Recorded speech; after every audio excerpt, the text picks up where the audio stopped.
Imagine you're living in a beautiful, roomy, 4-bedroom ranch home. You got a 2-car garage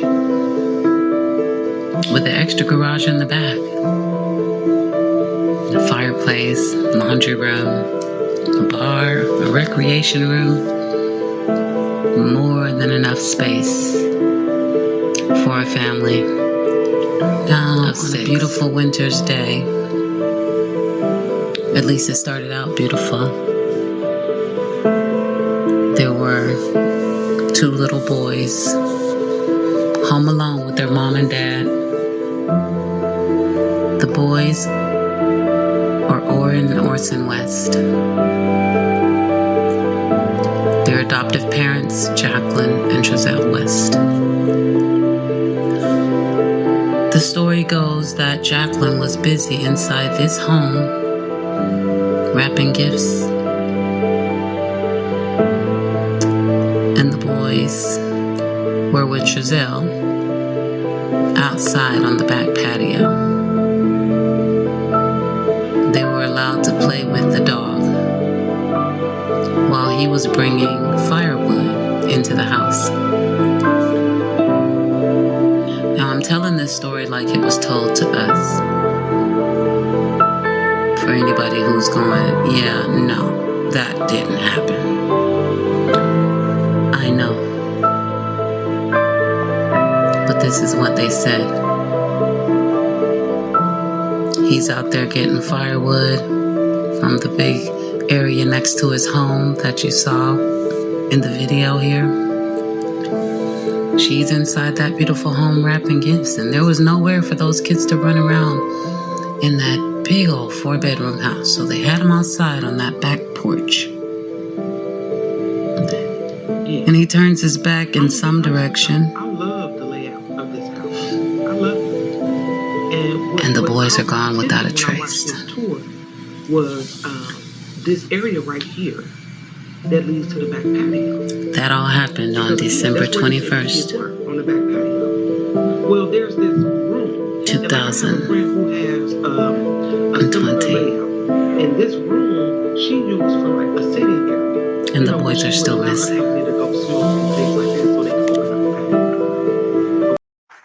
Fantastic. Is that it? You know what? It looked like StreamYard had a limit. It cut off right there. But I was basically ending with, how much I am honored to have Crenshaw, AV, and John Q up on my little channel supporting the boys. And I just really want to thank y'all for being here. No, of course. No, thank you for having us. Yes, my definitely. Pleasure. You are welcome. My pleasure. Nobody can bring it like y'all, but I don't want to take away from anybody else. That's why I'm not going to go through any list and try to call all the names of other people that definitely were involved. I mean, you know who you are, and we do Can this. you guys hear me? I can't.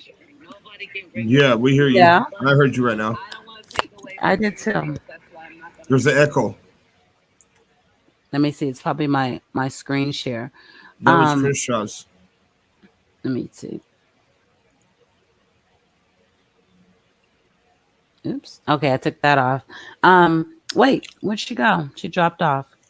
Should probably join. We just got to put the link again. Okay. But yeah, we know I saw some people writing in the chat. Lady Queen is in the house. We definitely want to give her a shout out. She went hard for these boys, Ray Sean, keeping it real. There's lots of people, y'all, and we're not taking away from them because they're not here tonight. Right. We are adding to every content creator that made a contribution. That's what we're doing. Correct. Yeah. All for the boys. But that was the Aspen house. 54 Keys is where I found that footage. It always just intrigued me going on that ride through that house like that and just knowing that's where the boys ran and played and who knows what else happened to them in that house. So I wanted to share that for sure. Yes. Hello, Jules Cares. Welcome, Jules. Welcome, everyone.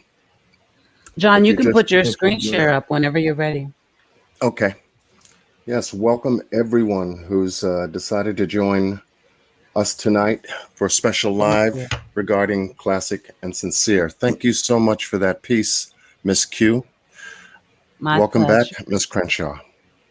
There it goes. I couldn't hear anyone else, so I had to, like, on the StreamYard. It was weird. Sometimes it does weird stuff, or maybe it was my phone. But I just wanted to drop and come back, and now I can hear everyone perfectly, and you guys can hear me. So I'm back. Beautiful. Yes, we Yes, can. yes. Wonderful, wonderful. I was just thinking everything, Crenshaw. You when you fell off, I was just basically saying that was kind of my little tribute to the boys and to you guys, because y'all don't know, but I'm a fan. Like, I want a signed T-shirt and everything from Crenshaw and AV and John Q. I'm her with a channel, so I'm just happy as heck to have y'all up here doing what you do for all these people and for me. I appreciate that. That's for sure. Very much appreciated. It's all just about us coming, like, together, or doing. I mean, we all have like a piece to a puzzle, if you will. You know what I mean? We all bring something different, and I mean, I'm talking about, like, everyone that watches. Everyone in the, just for putting the word out there, sharing the videos, talking about the boys, researching stuff, and so we couldn't have, the boys just have us. I say that all the time. So they need all of us. Okay, so This is that video, John? That's exactly right. Yeah, I just put up John's screen. Yeah, let's see what John is talking about. Okay. I've been working on this scenario for quite some time. I'm also working on a piece that Miss Crenshaw had recently posted on her channel, and it is called the Trezell Scribble map that she had posted on her channel. I found that very interesting to start to take a look at. I'm working on that piece. Yeah, I am definitely working on that piece to cover the land and the terrain, and to see where that line that draws out of California City up into an area that is adjacent to, nearby, but yet far away from Bakersfield. And so, Ms. Crenshaw, I just wanted to say to you tonight that I am analyzing that piece of information. And as soon as I'm ready to deliver it, I will share that, on either my channel, your channel, Q Carlock's channel, or Steve's channel. Is that, what do you mean by far away from? Like Tehachapi or past Baker? Yeah. The scribble map, map that you found. I know what that's. We'll see. Basically what it is that, and I did make a video about it, or actually two. I have not shared absolutely, like, everything, because everyone knows, I always do a lot in silence for best way to go. However, it is beneficial a lot of the time to for us to come together, ask questions, and learn from each other. So I shared that because, for one reason, the first thing that struck me as extremely odd is I personally have searched the name of Trezell. Basically, many of the people involved periodically. I couldn't tell you how many times since the case has happened. Well over 200 times. Just every so often, I just search just to see if anything new comes up, even if it's a Google search or in different places, right? Just to see if there's anything significant. Well, I know I'm not the only one that does that. So many of us do that. I mean, every people are watching, everyone interested. Like, we've all searched the name Trezell West multiple times. So I thought it was so weird when all of a sudden, this other day, I come across a Trezell West scribble map, because I never saw it before. And I showed it was just a normal Google search, right?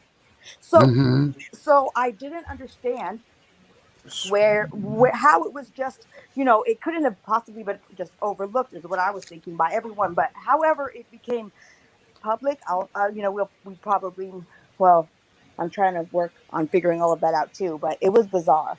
And I was also very, very confused about where it came from. My initial assumption wasn't anything to like nothing too nefarious, because I assumed that one of the the psychics and whatnot, the mediums, they've used scribble maps before. I've seen there's like one or two of them that have. So I thought Hmm. maybe it was one of theirs. Now the Mm-hmm. style though was completely different. Okay, the Mm-hmm. style was completely different, and it was worded differently. So people have reached out to the mediums directly to ask them, hey, even though it didn't look like one of their maps and it didn't make sense because it didn't match any markings, right? To ask them, Yeah. hey, is this your map? And they've said no. Nobody made that map that I can find that would, you know, say it. And then I guess there's some other Hmm. things I don't want to like say too much too That's about like what a was straight found on the line. metadata aspect of it. But Mm-hmm. well, of course it is. But you also have to take into consideration all of the what he believed in, what Right. Giselle believed Mm-hmm. in, and Mm-hmm. the angle, and then the number 45. And is it more kind of almost like that angle? It's Hmm. literally there could be a lot of reasons why Like a he would have 45-degree angle. possibly, if it was right, Mhm. if it If it was, was him. and where the sun, remember the sun that particular day set, Yeah. at like 4:45, like Like the faster than any other. solstice or something. It was the Mm-hmm. yep. So all of those things have to be taken into consideration, and it's very odd that all of those things kind of line up. I mean, I've always said from the very beginning. I made a video months and months and months ago saying it seems like we need to search in between California City, going to It looks like it's going connected to to something called a White River. Yes. White the city, right, John? Or a Yes. So, little desolate place. It yeah, says it's, White River Road. It crosses over that. yeah, so anyway, that's an so yeah, endpoint. so that's Sorry basically about just that, so Chris. I'm just you looking at guys it. know what the no what that's basically just how you if you don't know already, or anyone who hasn't seen the video, or people are like, what's a scribble map or whatever, I just found it very odd. I looked into it a little bit more, and I continued to look into it, and I that's what he's referring to, if you didn't know about it, Steve, or anybody else listening. Yeah, that's exactly Yeah, I what. just No, literally we typed mentioned it in. I just typed in. If anybody wants to look it up, just Trizell West Scribble map, and it's the first one that pops up. And John was Um, trying to see where the hell it was going. Once we saw it, I'm like, look what Crenshaw found. What the heck is this? Like, we need to look into it. And you And then found it was out. very disturbing what the URL was when I mean, I made in the second video that I made about it. I give a mhm. little bit more info because that's when I became more disturbed. The first video was more Mm, curious as to, hey, does anybody know? Maybe yeah, someone knows that's who the one made I this. saw. I'm not going to invest a lot of time if after I made the first video and somebody was like, oh, so and so made that, or she would that one was a mistake, or she wasn't going to use that one. Like then I would have just been like, but What is nobody that? knows where it came from. What It is was that? weird. Have you guys? If can you guys check it out real quick while you're on? Do you see that line? It's like a lime John has green. it. John, Well, did you see that? do you see what the URL is for the map? Let That's me my check. concern. What was it? What's the Um, URL? the Can you? URL, the John, Mhm. if you URL go all the is way up the red line to the top by that right river road, and then look at like another 45-degree angle from that red line, um, going north. There's something there that looks really strange. You see that? Okay, I mean, we can take a look at that right after we cover yeah, this piece of yeah. information and everything else Okay. like that. All right. Oh, And just just so you change Um, the know, screen the after. URL of it is where is the ring of sex trafficking? That's what the URL is at the end of the That's the Jeez. URL. at the end of the end. I made Holy in the second shit. video that I made about it, I show it. As a matter of I didn't fact, see the second one. in the first Yeah. video I'm that gonna I made go. about it, Yeah. I had put the link, but because it was such a long URL in the description, like I usually do, and I didn't even Mm-hmm. catch it at the first video until after that, and I was like, wow. Then somebody said something about like the URL or something, or like, or what does it say on it? And then when I actually looked at it, even though it was one letter was spelt wrong, But nevertheless, That's that's in fact crazy. what it says. It's So it's weird. very concerning. It's very That is concerning, extremely and I weird. don't think that Yes, it is. anyone that is going to be, um, I'm just saying. That's interesting. I want to know where that rabbit hole goes. Sequoia National Go for it, Forest. John. What you Yeah, got it's a for us? good lead. It's a very good lead. And, Yep. looking into it to see not only where the line begins and ends, but what the line covers, what Right. the terrain is, what's in that terrain. Are there neighborhoods in there? Are we talking about mountainous terrains, etc.? So it covers a large landscape, that's for sure, because this John, is miles and miles long. Yes. should I share at least Crenshaw's first video, because now a lot of people want to know what the hell we're talking about. We started talking about a scribble map, or are you going to show it in your video? Yeah, we're gonna cover that information because it does lead into certain parts that complement what we're about to see. Perfect. All right, you got this. Okay. All right. Okay, folks. Upon looking at certain pieces of video surveillance footage from Steve, AB Watchman, and another YouTuber, I was able to take a look at a possible scenario according to the Jacqueline and Trezell narrative. And this is just what it's based off of. I'm going to ask you to use your perception with us and focus on a lot of different things that I'm about to cover with you. When we're done, I want you to snap together the pieces, and hence you will have the possible scenario that could have occurred in that month of December. And then I'm going to throw a twist on it. And that's going to be the surprise twist at the end. Okay, so type a 1 in the chat room if everyone is ready. I need your eyes, your mind, your heart, and your spirit focused just for a moment. Just type a 1.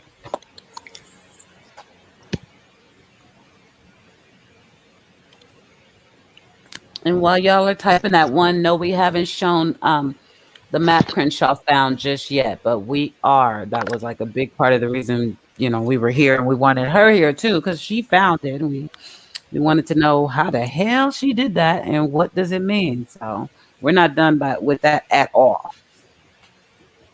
Okay, and taking a look at what is in front of you, Steve was able to do a night run at 10717 Aspen Avenue back in January of 2021. He took a ride along with a colleague of his, and he was able to do a night walkthrough of the property, the backyard, the side lots, the front of the building, as well as other areas. What you're about to see is from Steve's point of view. What I'm going to walk you through is from the scenario's viewpoint itself. So let us begin. This is going to be a natural speed. The sound is off because your visual perception is needed. To begin with, I want you to look at the house in its entirety right now. Steve, what time do you think this is when you did this walkthrough? Oh, geez, I don't know, I would say, if you can remember. Or around 8. 8 o'clock. Okay. 8 o'clock? Yeah. So here we are in California City, here at the Aspen Avenue residence, about 8 o'clock or so, give or take, at night. Steve's going to walk us through. And I want you to notice how dark this street is. It was just as dark that night, even at 4:30, 4:45 in December when this story unfolded.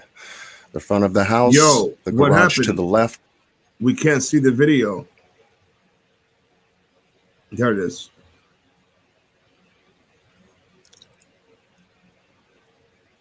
I just want everyone to view what Steve is looking at, how dark things are, the ground, the lighting, the background, the gate, the home itself, the walkway, the driveway, the trees, the street. And as you do, I want you to notice as much as you can through the eyes of Jacqueline and Trezell in that month of December when the boys went missing.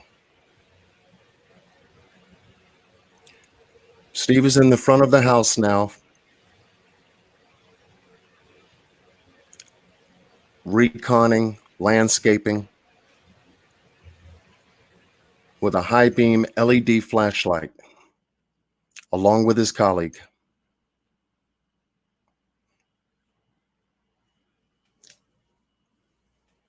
And if you notice how very dark this whole area is, it's not illuminated with any street lamps or lights, just the lights from the homes and the houses in the surrounding area.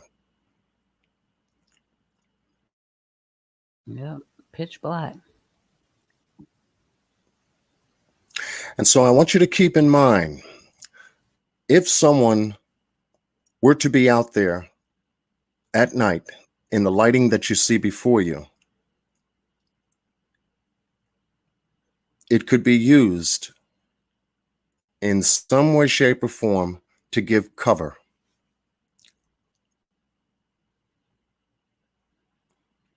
I'm going to get to a certain point where Steve moves to. And I think he did a fantastic job doing this walkthrough. And this is at natural speed.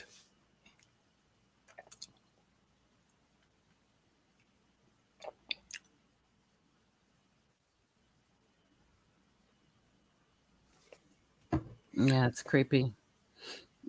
I'm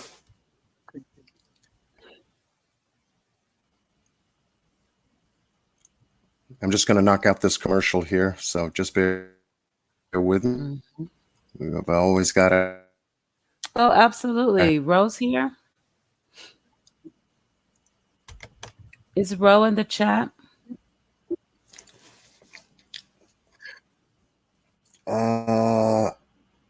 I didn't see Miss Rowe in the chat yet. I didn't either. If yes, Miss Rowe's she can in get the chat, link. Miss Rowe, type a 1 so we can see you, love. Yes. Then going back to Steve's video now, he's still standing in the front of the house.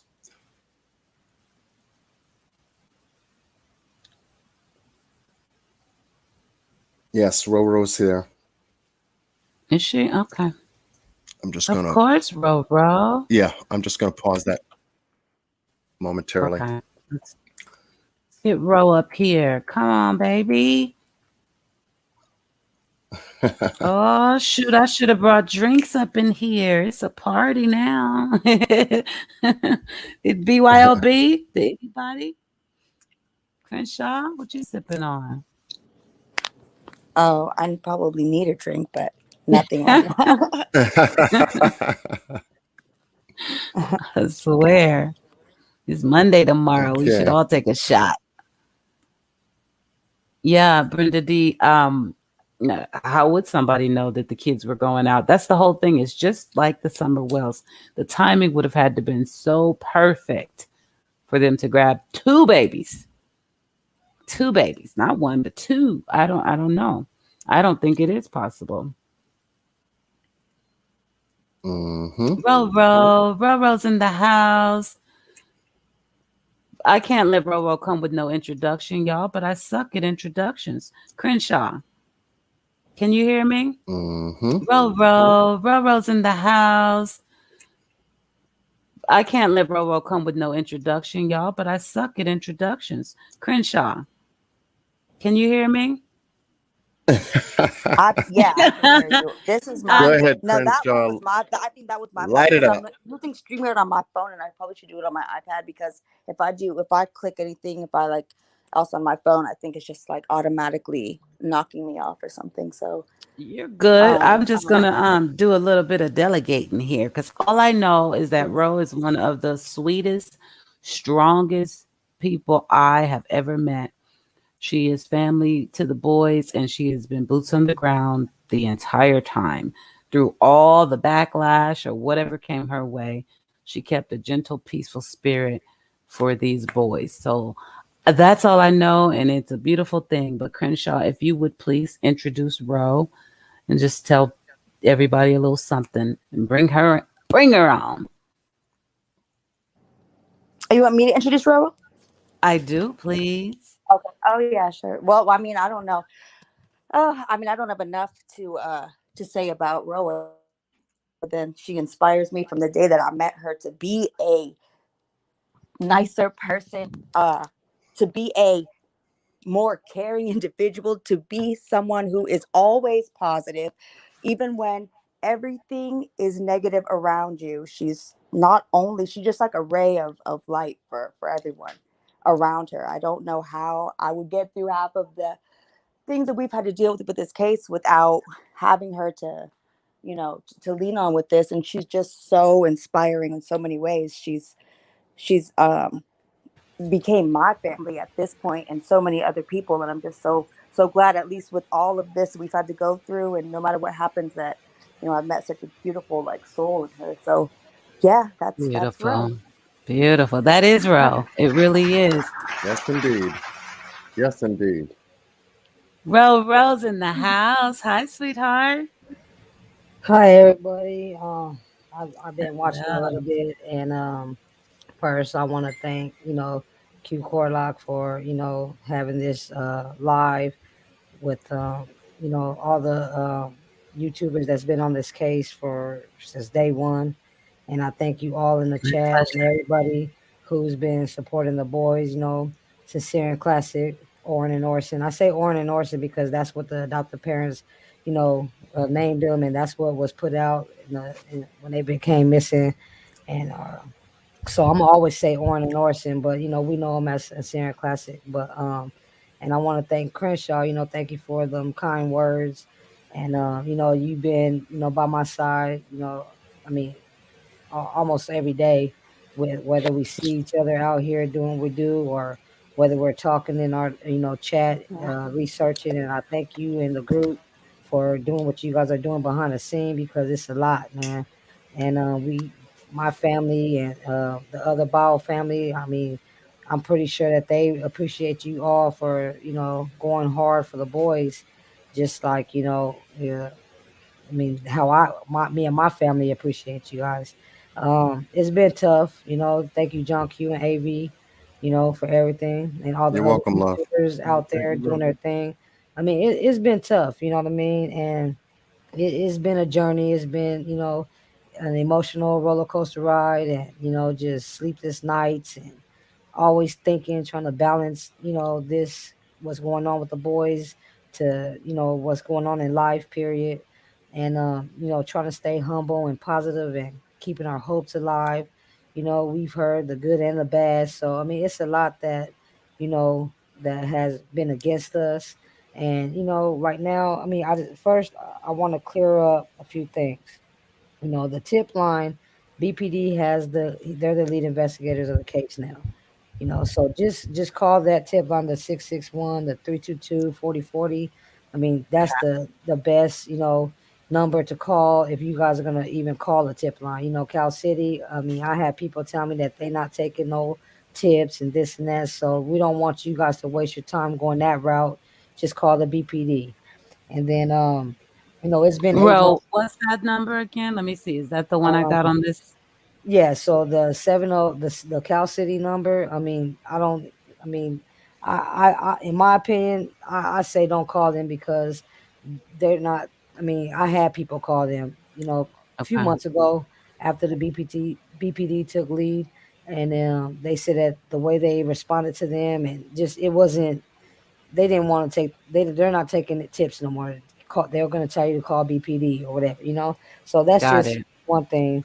And then Okay. it's been 8 months. You know what I mean? We finally got Mm-hmm. the right people involved. So like about the search, you know what I mean? So, Yeah. yeah, they denied the help at the time. BPD denied the help at the time, but they didn't shut it down like as in, oh, they're not gonna accept it. But the one of the parents from the Bakersfield 3, one of the mothers, because it's three families, three of their kids went missing. Two of them were Mm. found, their remains was found. One of them are still missing. So that Jesus. mother reached out to, EchoSearch before, Mm-hmm. probably around the time or before we did or whatever, or before Duty Ron had him on their live or whatever. So, thanks to them, the Bakersfield 3, the one of the mothers, she got them to come out here. If you guys really want to really get a confirmation of what was said, go to Duty Ron's live that he did Friday, and I don't know the timestamp, but I mean he says it, on there, you know. Okay. But because of them and the current river right now, it's low. So this is Mm. like, so that's why they're coming out there here for them. But then, I believe on Duty. I haven't really seen it, but I believe on Duty Ron's live, he stated that that something about the boys or whatever. So yeah, they're gonna, but they could only fly the drones. You get what I'm saying? So Mm-hmm. which is amazing, because I mean this is the best help that we had to come to Bakersfield for the boys, because they have the equipment. You know what I mean? Mm-hmm. So, Mm-hmm. me personally, how I feel about the corruption, we all know it's corruption, somewhere in the CPS and whatever.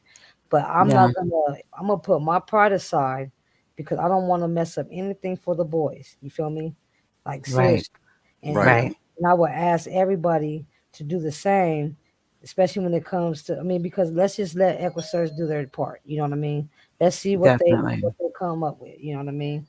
And Yeah, they're good. yeah, and then with Desiree Thompson, her mom's name is Cherie Smith, and then it's Okay. Desiree Thompson. And so Mm-hmm. I mean, yeah, we know that we're behind the scenes trying to help her at the same time. You get what I'm saying? Because her daughter's been missing out of Cal City for almost 10 years now. You know what I mean? And Mm-hmm. just imagine what she goes through 10 years living this. I mean, it's killing us 8 months. So I can Yeah. imagine 10 years of this, you know what I mean? Like No waking up, answers. no answers, no help. Like, Yeah. and I'm pretty sure she felt alone, like felt like she still has hope, you know what I mean? And it's Yeah. just hearing her story and just everything of how strong that woman is. It's like Yeah. it only tells me to help and others to help, and reach out Right. and do what we can. So yeah, we would love for EquiSearch to come and help her in Cal City, because if they come and help her, I mean they're gonna find a lot of stuff. You feel me? A lot Right. of Right. dead bodies out there, like because I mean that's just the Never place know. that, yeah, you don't know what you're gonna find. But I Yeah. mean, and then and it happened in Cal City, so I mean that the boys missing in Cal City, so I mean just to have her bring them out there, but they haven't confirmed that yet. You know what I mean? So it's not confirmed that they're coming out here for Desiree, but we would Mm. love for that to happen for Cherie. And Yeah. and so Might find a connection. yeah, Never yeah. know. But then like with the EquiSearch, Duty Ron's been pushing. He talked to the lieutenant, and they knew he was coming out for the Bakersfield 3, because whatever. So like he said something about the boys, and the lieutenant said, okay, they could come out and use the drones. You feel me? I mean, if that's Mm-hmm. all we could use, hey, let's use it. You know what I mean? So I mean, like I'm not gonna. I mean, I'm gonna still be working behind the scenes with the girls, the ladies that's been helping, and I don't want to mess this up for the boys, because this is the best thing that's happened in 8 months for us. You know what I mean? So I Right. just ask everybody to just do what you do, continue to spread the word and awareness, and continue to do your research and look into whatever you guys are doing. I can't tell y'all what to do. You guys are doing great. Whatever. Let's just really Keep it let up. EquiSearch, yes, keep it up. Let EquiSearch do their part when they come out here. And Mm-hmm. I'm gonna just say this: nobody's gonna know when they're out here. You get what I'm saying? Right. Because Right. I refuse to let anybody mess up what's gonna happen. You know what I mean? Yeah. They So I like to mean, be off the radar too. yeah, exactly. They don't It's want all better. this show, like, you know what I mean? They don't Yeah. want all that, and it's cool. Like I agree with that. You know what I mean? Yeah. So I Yeah. mean that's all I ask. Is that when I mean, let's just let them do their job. You know what I mean? And Amen. and listening to the interview room, the Chris and all the guys that was on there about the interview. Yeah. Oh Yeah. man, I mean, we Crazy, all right? felt, yeah. I mean, that's some real talk right there. And if they Mm-hmm. see it, and they barely got on this case, I Right. mean, it shouldn't take a rocket science to know that these adoptive parents are responsible for my little cousins being missing. You get what I'm saying? Whatever Definitely they complete. did, and Yep. then just looking at the video right now that you guys are playing, look how dark it is. You get what I'm Mm-hmm. saying? Look how dark it is. And then even a neighbor said that he was sitting outside. You get what I'm saying? And he didn't see Mm-hmm. nothing. So I It's mean, the just desert. It's yeah, pitch black at night. but he didn't see nobody walk up to the house and take the kids. He would have seen Yeah, I that. don't. So Yeah, I don't think all that. that somebody walked up and they didn't find footprints. They didn't find. You get what I'm saying? Right. No tracks. Right. I mean, common Right. sense is okay. They Cal City did what they did out there. They searched. They took pictures. No tracks. No footprints. No chalk. No nothing. So you get what I'm Mm-hmm. saying? It's just common Right. sense. Like, but people are gonna have their opinions, which everybody has their Man, right to yeah, their and opinion. You know, crazy. and then the San Jose tip, Crenshaw went out there. I went out there with her. It was Yeah. crazy. It was crazy. Believe me, we went through some crazy stuff out there. Poor Crenshaw. I feel sorry for her, but she's a soldier. She don't Yeah, give up, and for I sure. respect her. And that's why I deal with Crenshaw a lot because just the what we have grown to become.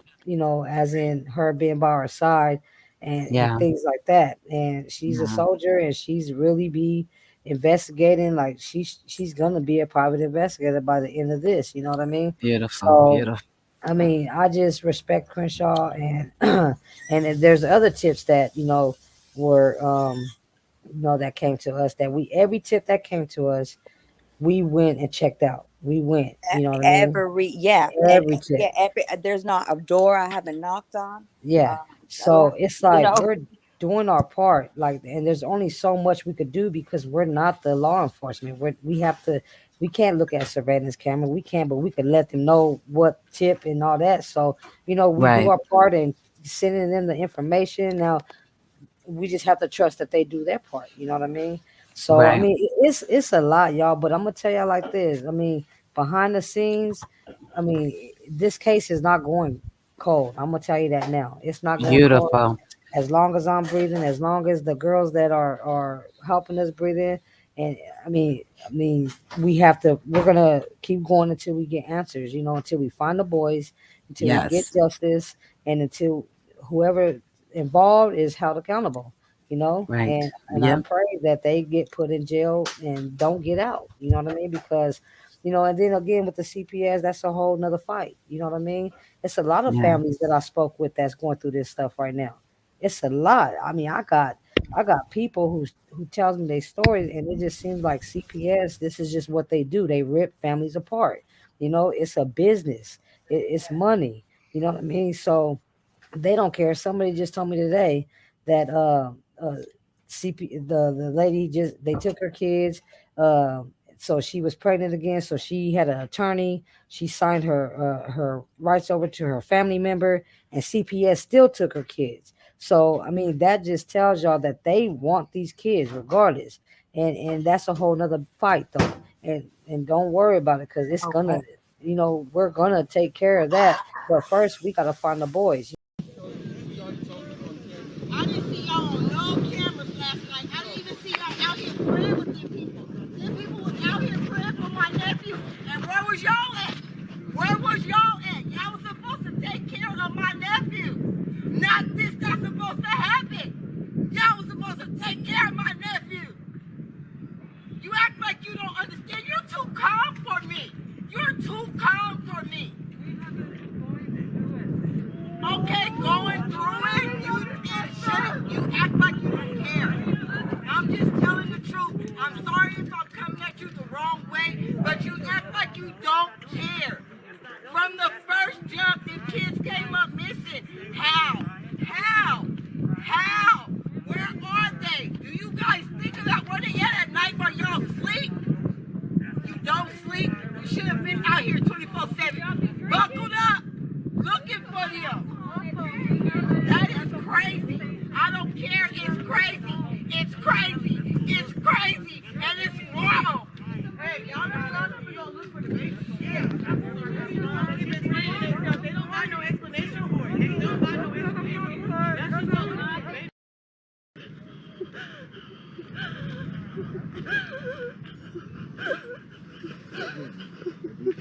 Take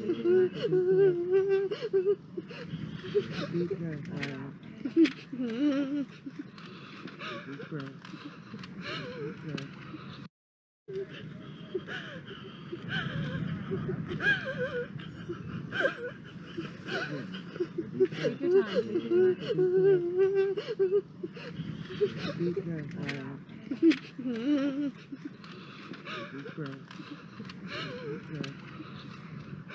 Anyone have a tissue?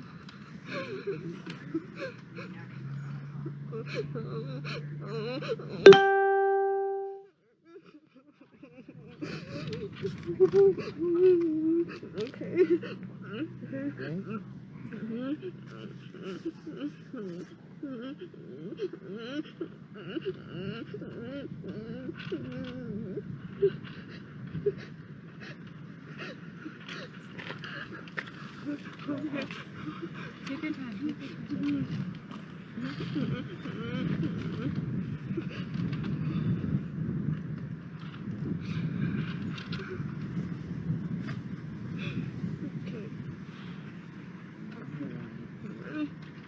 Ryan, to say this is emotional is an understatement. How do you even express what you're feeling in words?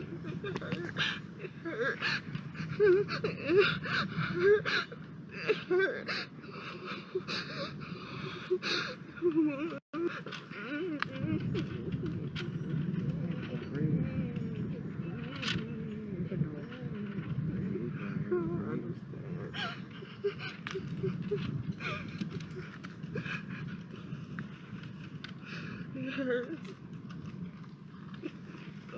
Everything, even before this. I'm not a bad mother.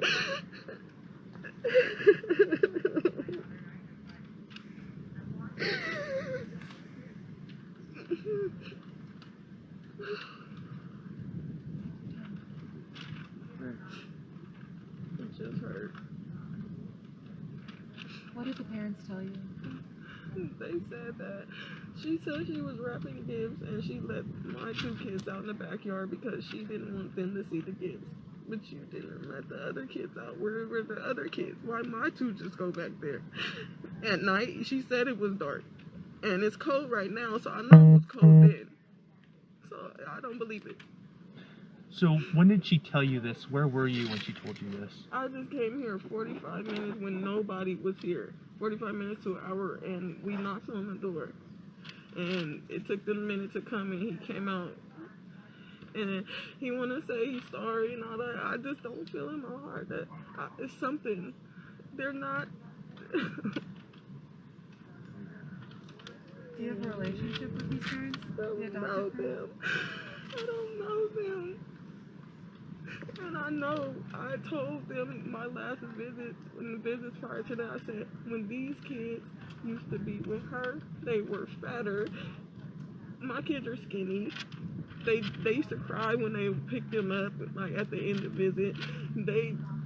They weren't dressing them, they weren't cutting their hair when I still had rights, so I asked them, can they cut their hair? Their hair wasn't being cut.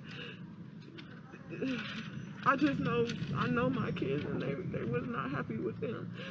I felt it at visits. I told them.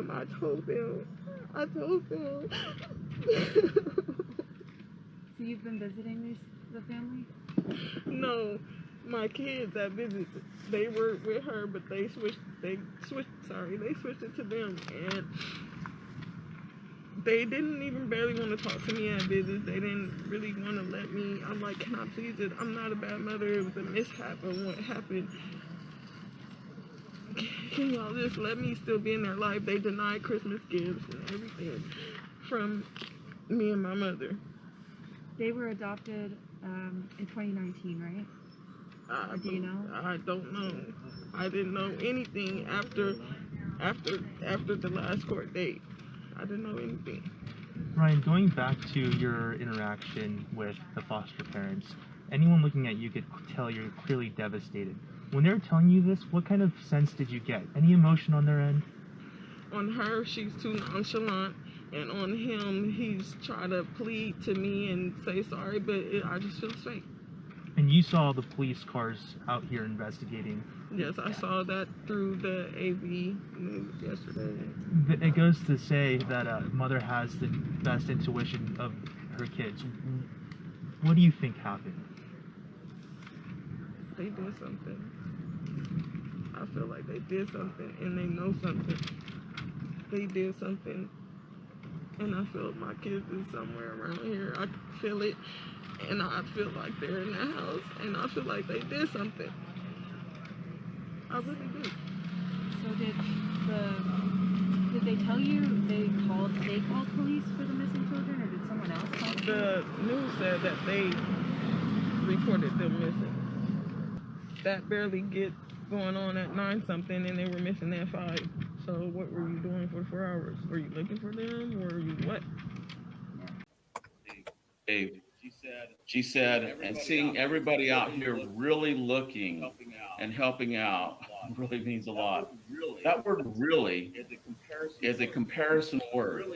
Really looking, and so what are they comparing it to? It makes me wonder now if they really weren't looking beforehand. I'm not making a determination. I'm just saying it's in her language, and so now I'm going to see if that language changes. But she's given me some things to be on high alert for. Interesting. That's a fascinating. Go ahead, Dean. So, Steve, I have a question for you. Would that, at least at a minimum, Ms. Q, we have a little bit of an echo. Do you? Be maybe possibly at least consistent? I'm with going to at least mute neglect? my StreamYard, John. Let me know if everybody can still hear the audio. It's been weird for me. Right. Okay. All right, let me see. Yes, and that's exactly. At least neglect is what we're on alert for. Yeah, we're good. Definitely. We're good. Okay. Cool. Dovetail, what do you think? Yeah, I concur certainly with everything Steve has said. Our backgrounds are a little bit different.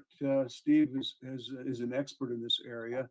I've been trained in it as a profiler, and many years ago, but have used it often throughout my career. And it's interesting as I listen to Steve to see how similar our observations are. And let me just hit a few of them, highlight a couple things here. The initial observation before they even get started here, which for me as a law enforcement person attracts concern immediately, and that is that they're doing this conference on their own. There's no collaboration with law enforcement. There's no organized effort to put a particular message out there to the community. This is a very personal message, which Steve's already addressed. But they're on their own. And again, consequently, similar to what we talked about in prior shows, in as much as they are doing this on their own, they're responsible for everything that they say. And they're accountable for it. So only they can address it once the questions arrive. So they're on their own. There's no law enforcement participation. Now we know that because of COVID, it's common that everybody's wearing masks.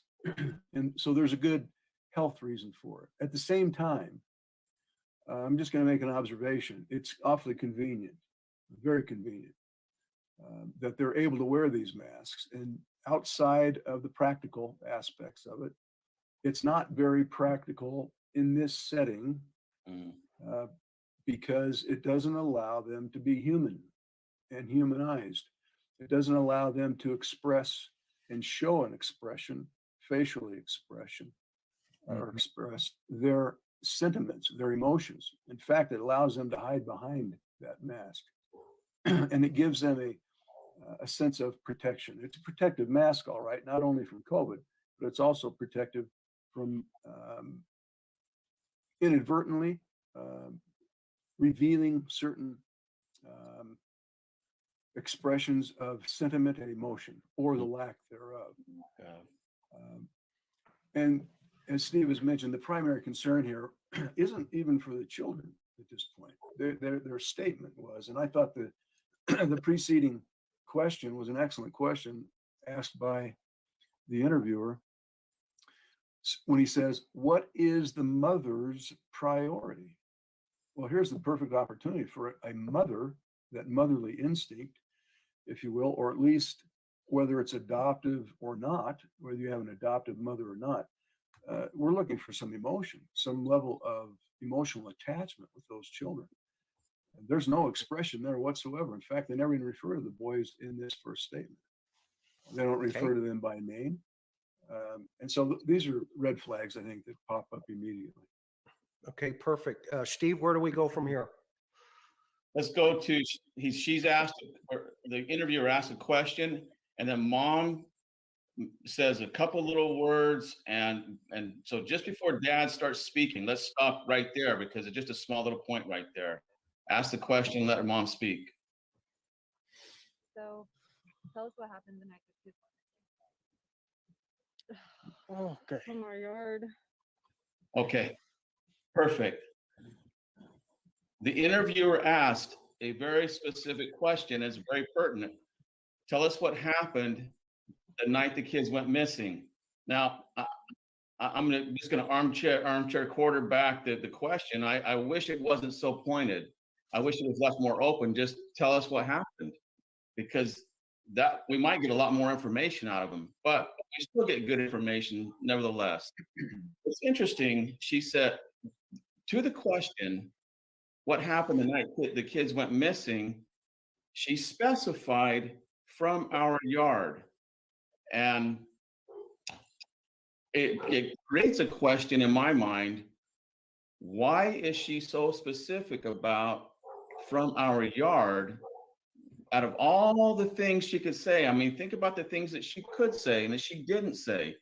And so she says from our yard. To me, she is focusing on the yard. And so now it's kind of setting the stage for me. I'm anxious to hear what dad has to say, Trezell, the adoptive dad. And I think it's going to shed a lot of light. And oftentimes, what happens is what we're seeing in the beginning of the statement will go full circle, go clear to the end, and the end result will help answer what we're seeing in the beginning of the statement. So I might come back to what she said from our yard. I'm curious now why she said that. I think to me, it's kind of setting a stage. Okay, Coop, do we want to keep moving here? Yeah, let me just say that you'll notice throughout this whole interview process and their response that there's a lot of disjointed statements that they make because it's not. I had to pause it for a moment. Can you hear me, John? Yes, I can. Okay, I gotta check every time. I'm telling you, I got a black cloud over my audio tonight. If I have to, I'll go to the office with my lazy butt. You said AV crept in the house, so I had to stop the video for a moment and come and see what's happening. I just dropped the link for you, AV. So come on in the room. And Faith is in the house as well. Miss Faith is in the house. Faith Pasqua? Yeah, she is the one who shared the SOS hand signals for the children with us. Okay, yes. I heard of that. I did. Hello, Faith. Very impressive. That's the one AB couldn't understand. How in the hell do you do a SOS with your hands? We'll have to show him. John, when AV gets up here, hopefully he's listening too. So what I need is about 9 minutes to stop my screen and get something together in the background. So if you guys want to kind of chop it up for a minute once he comes, can we do that? And then I'll come back and do my thing. Yeah, he's going to be about 15, give or take 15 to 20 minutes because he's on his way home. So. Okay, cool. No rush at all. I just saw that too, actually. All right. When you're ready, AV, you can check your email too. I sent you the link there, but if not, if I need to drop it again, just let me know, or John has it. So we'll keep rolling with the interview until then. Yeah. Yes, indeed. Okay. All right, let's go.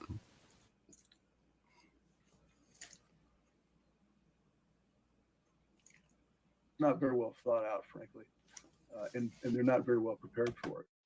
But there's a lot of disjointed statements, and I think this is one. But it becomes significant because it's on her mind sufficiently that she makes a statement about it in reference to it. Okay. Okay, Steve, we'll keep moving. Yeah, let's keep moving. Let's hear Dad. He'll talk about throwing wood inside the house, and we'll stop it right there. It was cold. I was gonna make a fire. There's a lot of wood in this area right here next to our house. I open up that gate. I'm throwing wood, bringing it inside the house. Stop. My wife's inside. Let's stop. Okay. This is Dad's opening, and Chris, is a lousy situation, but I kind of get excited when I hear so much information coming out of their brains. It's just like their brain cannot contain it. He doesn't want to reveal it. I think that mask, I think he wants that on. He doesn't want to give away a lot of information, but he doesn't want to reveal his facial expressions, but his words are very revealing. And so what he does is he starts out with, it was cold. He doesn't start out with telling us what he did. He begins with the state of the weather. And it was cold. And I think, okay, that typically is when they make a statement like that, it's typically to set the stage for something. And so we know that it was cold enough for a fire. Right there, I'm thinking, all right, two little toddlers out. It's going to be very, very cold for them. So it's cold enough to make a fire. I know that. And because he did not start out by saying I and whatever he did, I know that this is needed as foundation for something else. I'm qualification for. And so the next thing is he says, I was going to make a fire. He didn't say he made a fire. This is his intention. And again, this is more foundation for something, for whatever's coming. So it was cold. I was going to make a fire. He's laying foundation. And then he says, there's a lot of wood in this area right here next to our house. And so it's more foundation, more explanation. And now here we have it. He says, I opened up the back gate. That, out of that whole sentence that he gave us, that part of it is I can rely on. I know that he did open up that back gate. He's psychologically in it. It's strong. There's commitment there. I opened up the back gate. I believe you did. And now I know that all that foundation, it was cold. I was going to make a fire. If you don't believe that, there's lots of wood in this area right here, right next to our house. And it's all foundation for, I opened up the back gate. That's very, very sensitive to him, but he's very committed to it. Now, interesting. Mm-hmm. He used past, let me just finish one more point here. He used past tense. And now look what he does. He says, I'm throwing wood, bringing it inside the house. He slipped from past tense to present tense. It takes away the commitment that he even did that. And so I'm wondering now, why did his brain allow him to not commit to bringing wood in the house or throwing wood? Where was he throwing the wood? Where was he bringing it from? He doesn't say. It's just kind of left hanging out there. I can't rely on that. No one can rely on that. He wants you to interpret that he was bringing wood in the house, but he didn't say it. And if he can't commit to it, there's a reason why. And it tells me that his brain's not allowing him to commit to it. And so there we go. It's something that he wants us to interpret that he did without, so it's there's no commitment there. And we can't do it. If we commit for him, then we are complicit. If we find that there's deception in here and wrongdoing, we're going to be complicit in that. And we don't want to step into those shoes. Interesting. Coop, any thoughts, Dean? Yeah, I agree. He makes 3 past tense references. He makes 3 present tense references. And so he's he's transitioning back and forth between past tense, present tense. And I think most of the statements that Steve has said to the past tense is suggestive of the possibility of factual information, something that did happen at some point. Whether it had anything to do with this particular event, we're not sure. But it reminds me of also what's occurring as he slips from past to present tense. What's the purpose? It becomes confusing. And he doesn't answer the question, what happened the night the kids went missing? He speaks as if he's scripting out of a movie or a story script, similar approach to telling a story to kids, like he's pitching a story. He's explaining what and justifying while he's preparing this scenario of circumstances that lead to the boy's disappearance. Interesting. Dean, any thoughts from your perspective? Yeah, I think it just, I obviously agree with both Steve and Greg, but I think it also was striking me that you almost feel like this justification that he's trying to justify something, but we're not clear on what it is he's trying to justify. Is he justifying the gate? Is he justifying throwing wood? Is he justifying being out there? Is he justifying all of those different things? And so it just really leaves you. And again, we don't talk about the kids. They're missing from the beginning of this. So it really does cause you to pause, I think, and kind of wonder about it. Okay. Yeah. Steve? Yep. I think that whole, Dean hit it on the head, is justification. From my point of view, I think because the one piece of that statement that we can count on, I opened up the back gate. That's the only one. That's the only thing we can count on as far as what he did the night the kids went missing so far. I opened up the back gate. It's psychologically strong.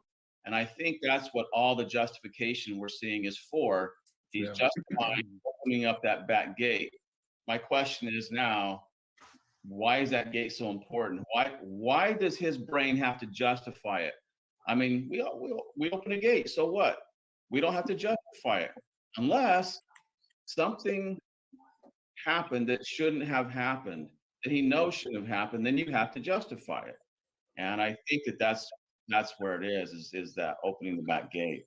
So I got a question for you, Steve. If that's the case, would it be enough to just justify, in his mind, he went out? Let's assume, obviously everybody's hypotheses, but if the theory is that something else happened to the kids, maybe at another location or whatever, but he was trying to set the scene. He went out and opened the gate because he's trying to justify why he went out and opened it, and it fits because he's creating this narrative. Would that be part of it at all? Or yeah, it definitely could be.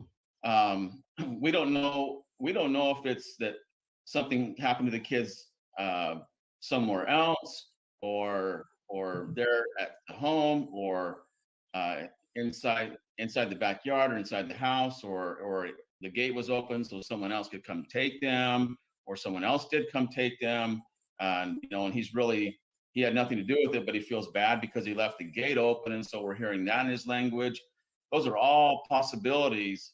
Whatever it is, we know that gate opening is a key part of it that has to be justified in his mind. I want everybody to keep that in mind. Keep that gate in mind.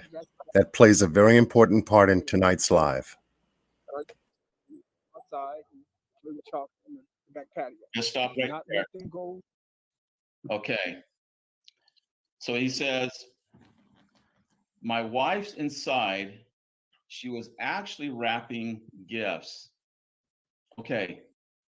He did not say my wife was inside. He said my wife's inside, like it's at it's present tense. It's in the moment, and it lacks that past tense commitment that's actually what happened.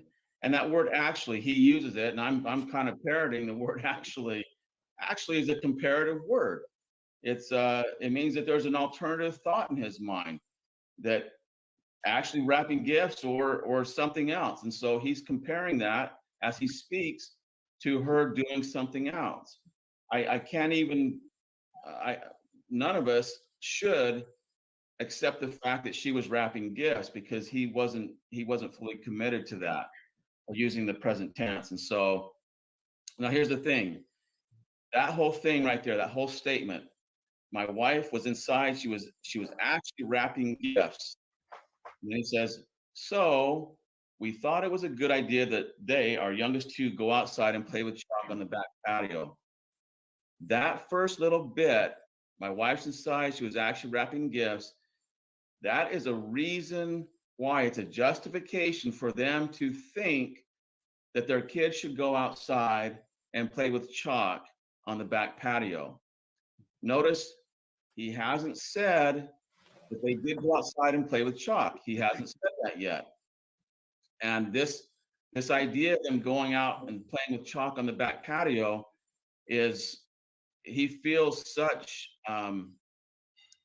that's very, very sensitive to him. So sensitive that he had to give a reason for that thought, for that action. He had for that to set that up. It's more justification. It's actually a cute need to persuade that why they thought that the kids should go out there. So I'm even more concerned that he had to justify that. Okay. And the biggest thing for me is that he did not say that they went outside on that back porch and played with chalk. So even more concerned. I want to see if that enters the language later on, that they were actually there. But I'm concerned more at this point in time, and they just started. Okay, Coop, any thoughts? Yeah, you'll notice that there are several nuggets that he throws out, justifiable nuggets of information, where he justifies the action of getting those kids outside, putting them out there on the patio. Although, as he's already told us, it's very cold, and so cold that he wants to start a fire. Mm-hmm. So the question is, so then why would you put them outside? Right. It doesn't make sense. You've just contradicted yourself. And so then he has to go through and justify everything that he does consequently. You know, just this one statement, and there's a couple more statements here, but it's just within a few more words.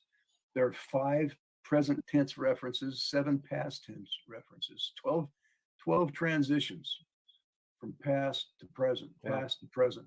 Very confusing. And it's as if he's creating it as he goes, but he wants to highlight certain things. Interesting. Very interesting. You know, those of you who are joining with us, we're grateful that you're here. We have Steve Johnson, Greg Cooper, Dean Jackson. These guys are, you know, experts in the best in the business. And so, Steve, where do we go from here? Can I ask a question real quick, Steve? Oh, I'm sorry, Dean. My bad. I was looking at, is there anything to the my wife? Yeah. Thanks for asking that. It's an ownership thing, and I love those pronouns like that. And so that pronoun suggests to me that whatever's going on there, it indicates a close, good relationship with his wife. And so I'm now thinking that whatever did happen, that it was something that whether it was accident or on purpose or whatever it was, they were together in it. Whether they're de facto innocent or de facto guilty, whatever it ends up being, but they were together in that. And because that shows a strong, solid, good relationship at that point in time. So that's a great observation, Dean. Good point, Dean. Great. Let's keep moving. Steve, you good with that? Yeah, just this next little sentence where he ends with "keep them close." On the dirt in the backyard and keep them close. Still playing with chalk. Hold on. He said, "Do not let them go on the dirt in the backyard. Keep them close." Again, so we thought it was a good idea. They got our youngest to go outside and play with chalk on the back patio. Do not let them go on the dirt in the backyard and keep them close. Okay, there you go.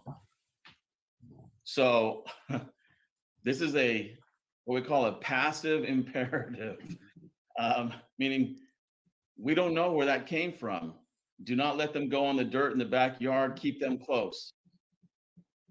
Was that something that was said by the wife, Jacqueline? Was that something he thought of?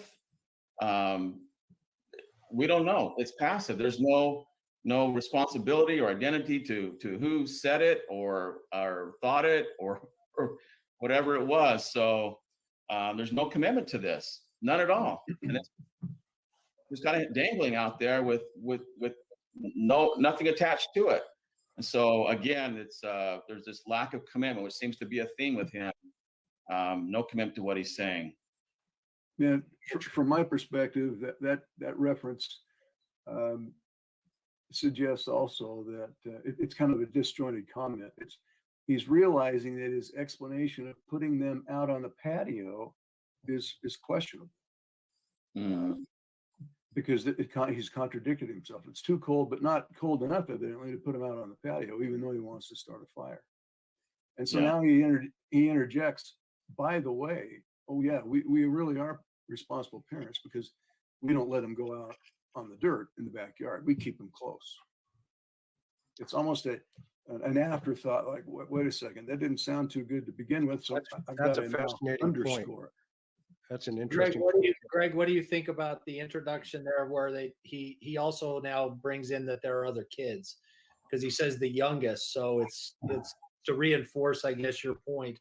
We're good parents. This isn't just our first experience with it. Is that a possibility there? Because he's introducing the fact that there are other kids as well. Yeah, and that goes throughout his process of thinking here. And notice that he never makes reference to those children's names. Yeah. Never makes reference to the personal pronoun my. The closest he gets is to our.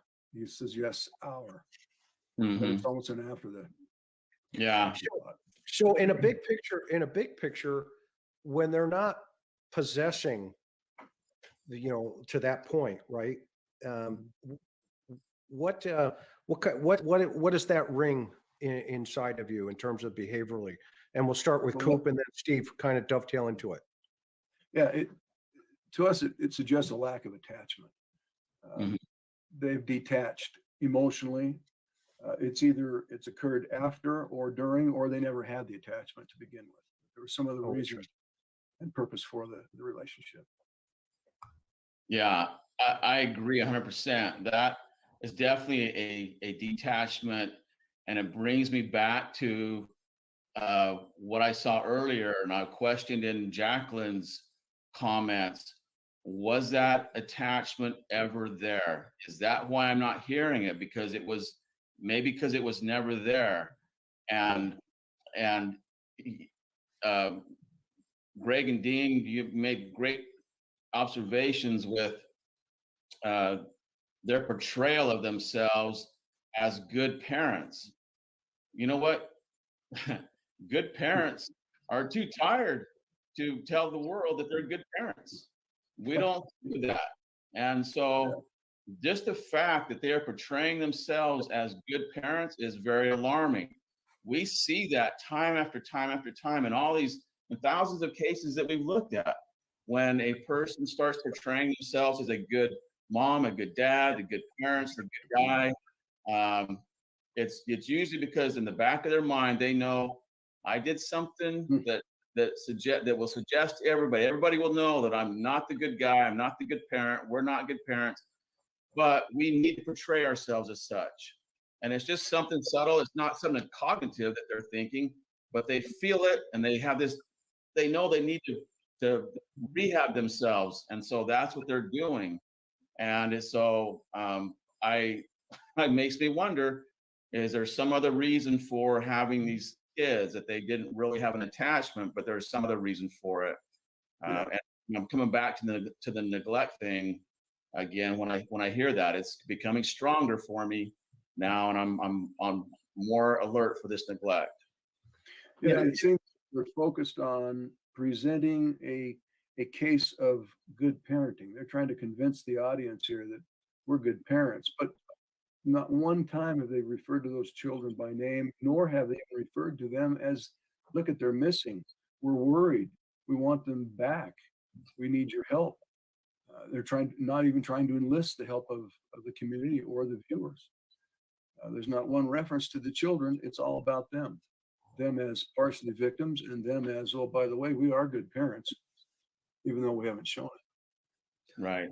Wouldn't you both say that, and maybe I'm wrong, but I would think that if you didn't have the missing kids aspect of it, if you had just gone to interview them because somebody maybe suspected that there was maybe some neglect or something there, wouldn't this language alone just tend to lead you towards the path of we need to do more research because of neglect, just the way that it's being phrased and everything? Absolutely. Definitely. Definitely. Awesome. These are amazing points. And thank you, Jojo Ali, and all you folks who are just coming in. Steve, where do we go from here? Just the next two sentences that end at, I didn't see him now. Let's end it right there. I was playing with chalk, and I came to the house, I saw them there. One house, I came back out, I didn't see him.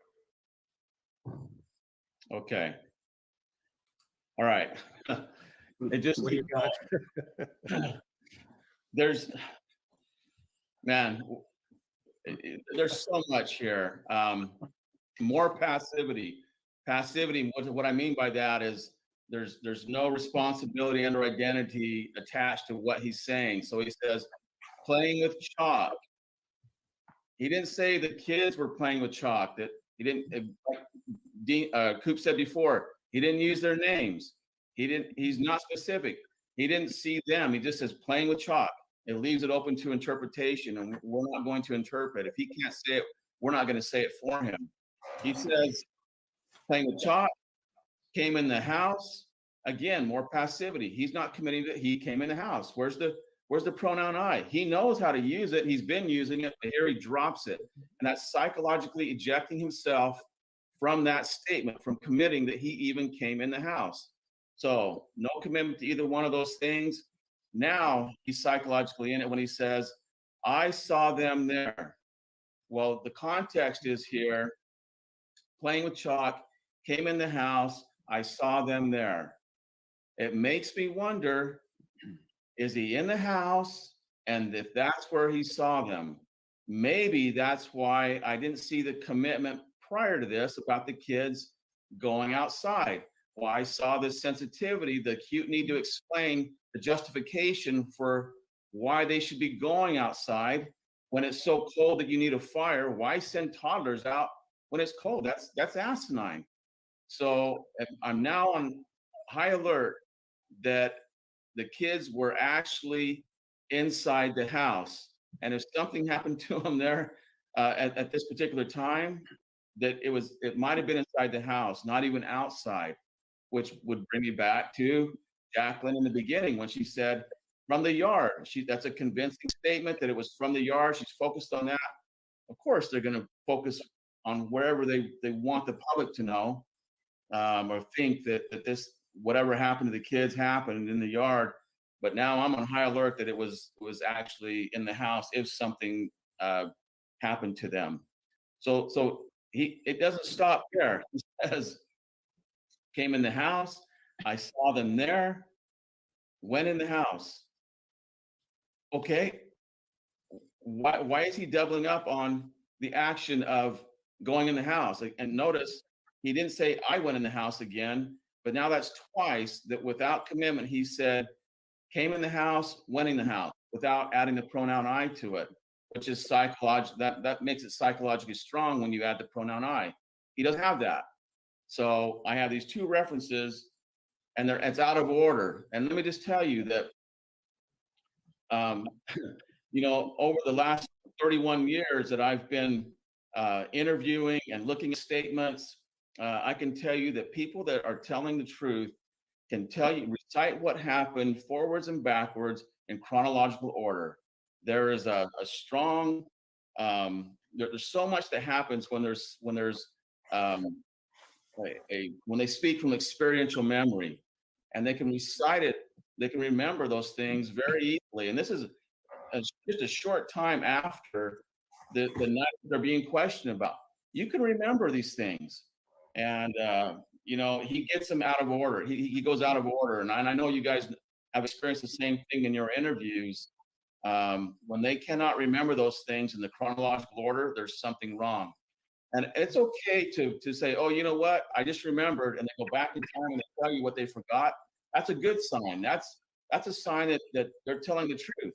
But he doesn't do that here. This is different. This is him just getting confused and his chronology and the way that he's remembering and reciting things and rehearsing it back. And so I think it was Coop that said earlier that this kind of sounds like scripted language, and now I'm wondering if it is, because they kind of mess up those scripts. They usually don't get it right.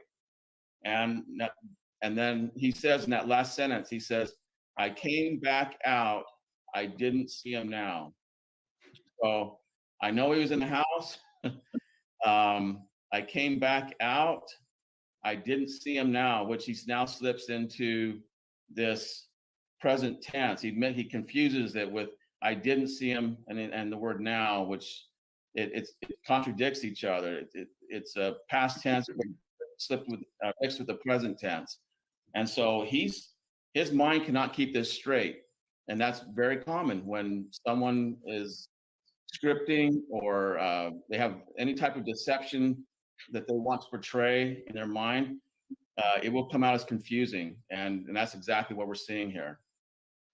Thank you, Derek and Darlene, for your super chat. It seemed like he had earplugs in his ears. That's what Derek says. I appreciate you saying that, and we'll get into that. We've heard different things about chalk being the dog or chalk being chalk, and we'll bounce into that stuff. Coop, you want to unpack some more of what Steve just said, or what are your thoughts on that?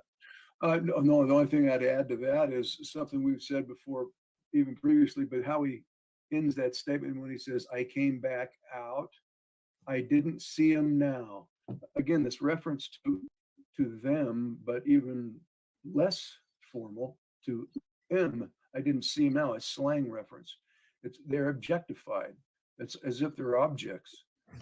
They're property. Interesting. Yeah. So just another observation, but it reiterates others that we've made. Interesting. Thank you, 12-Step. We're grateful for that. And so let's keep moving. Steve, where are we headed next? Yeah, we're going to go to just the next little sentence that ends with, did you see the boys? He's asking his wife, did you see the boys? I immediately went back in, asked my wife, did you see the boys? That's good. Okay. I just want to remind you that earlier we saw that there was no commitment in his language that the boys even went outside to play with chalk.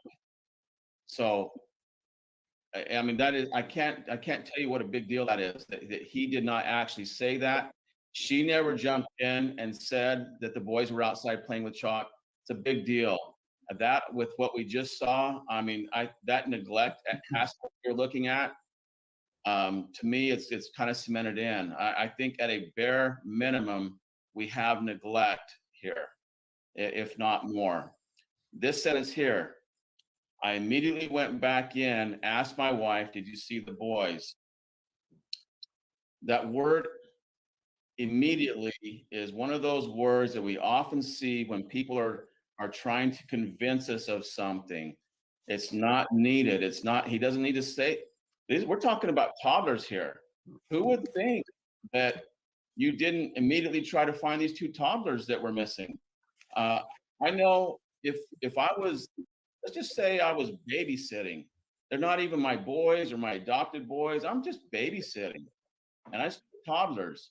I would be out of my mind crazy if I couldn't find those two toddlers and they'd slip even just for a few moments from my view.